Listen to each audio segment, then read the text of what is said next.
Hi guys, nakauwi na kami galing school, no? Kami ni Pauling. So, dito na kami sa bahay. So, ayun, ginagawa ko. Nag-a-arrange na mga, binibili ko. Kasi namalingki na din ako ng kaunti.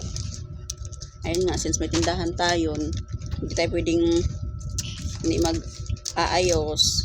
Kaya, busy po talaga kapag may tindahan. So anyways, i-flex ko lang po, may dumating na na parcel tayo. Thank you sa nag-sponsor pala ng ating na ginagamit ko siya everyday. So mamaya na yan. Yung bunso ko guys.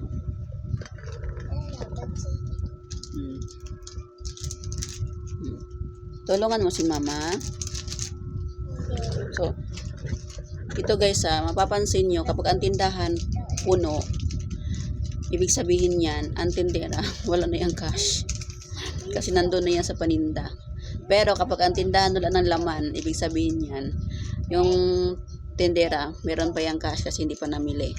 Pero once na puno ng tindahan, so wala ng pera yan. Akin tindahan kasi guys, always yan puno kasi nga ang ginagawa ko every namimili kasi guys kada uwi. Kunyari, nasa school ako. So, bago ako bago uwian, habang nag-aantay, namimili na ako ng kaunti. So, kaya, nagkalaman-laman ulit siya, no? So, ganon.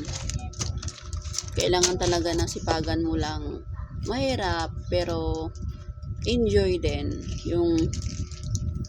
Yung sakripisyo guys, worth it din naman. Lalo na kung makapag-customer ka ng mabait din, yung alam mo yung may isang salita. May nagtatanong sa akin guys dito na kung nagpapautang ba daw ako sa tindahan. Wag, baka masira yan. Anyways guys, nung nag-start talaga ako ng tindahan, mama, ito kailan ba yun? Nag-start lang ako sa puno ng 3,000 pesos guys. Pakindi-kindi lang yun, pero sabi ko talaga sa isip ko na kapag ako magkaroon ng tindahan, hindi talaga ako mapapautang kahit sa kamag-anak ko, kahit pa side ni Mr. ko, alam yan ni Mr. ko, alam yung mga kapitbahay ko dito. Sa mga makakita nito, maintindihan nila kasi ganon talaga ako. So sabi ko, di bali nang sumama yung loob nila sa akin, talagang hindi ko papasukin hindi ko sila papasukin sa tindahan ko bilang isang mangungutang. Kasi nga po guys, yung area kasi namin, sa totoo lang hindi naman kasi kayo mataong lugar. So, nasa bukid kami, sulok pa ang tindahan namin. Marami din ako rason guys, bakit hindi ko pinasok yung utang na pautang sa tindahan. Kasi nga po, yung kita naman ni Mr. ko, sapat lang po talaga. Yung kita niya everyday, masaya na ako guys kapag umabot siya ng 500. So kadalasan 300 talaga. So binabudget ko yan. So kaya nga po hindi ako napapautang dito kasi wala akong pang abono. At bukod doon, itong tindahan namin bread and butter. So may mga lumapit sa akin, pautang ba daw ako? Hindi talaga ako mapautang guys. Di bali nang hindi niyo ako bilhan, di bali sasabihin na sa akin, may sabi sa akin dito guys, nasabi, ate, mawalan ka ng customer kung di ka mapapautang. Sabi ko, okay lang, ikaw lang naman mawala sa akin, hindi naman ang iba. Ikaw lang naman mawawala. Hindi porket may tindahan ka guys, hindi porket may negosyo ka, obliga mo nang ipautang yan. So hindi ako ganun yun. Choice mo yan. Ikaw ang nagmanage sa negosyo mo, ikaw ang may-ari ng negosyo mo, ikaw ang magdesisyon doon. Kaya nga sabi ko, may store, may rules. Kaya yung mga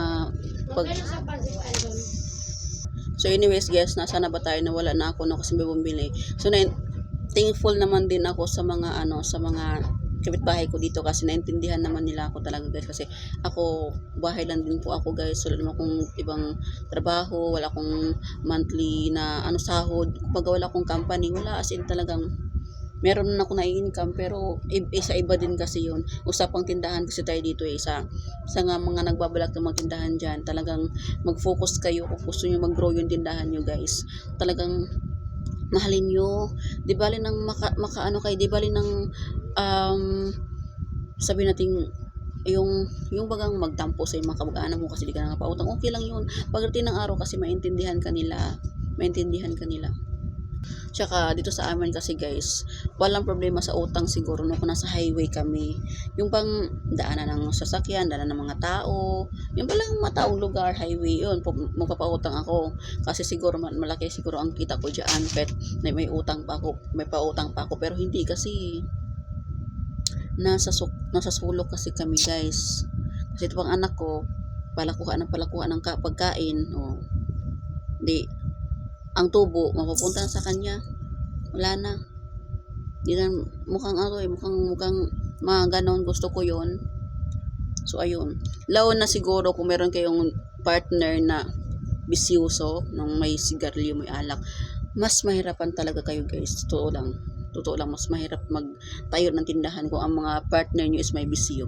Isa pa to ha, kung balak mo talaga magkaroon ng long term, ay sunod natin pag-usapan yung mga long term investment or long term na negosyo. Ito ang pag-usapan natin dito ngayon is short term business lang ang akin i-share ko ngayon. So next time i-share ko po yung yung long term business o long term investment. So yun lang po guys, bye muna kasi marami akong i-arrange.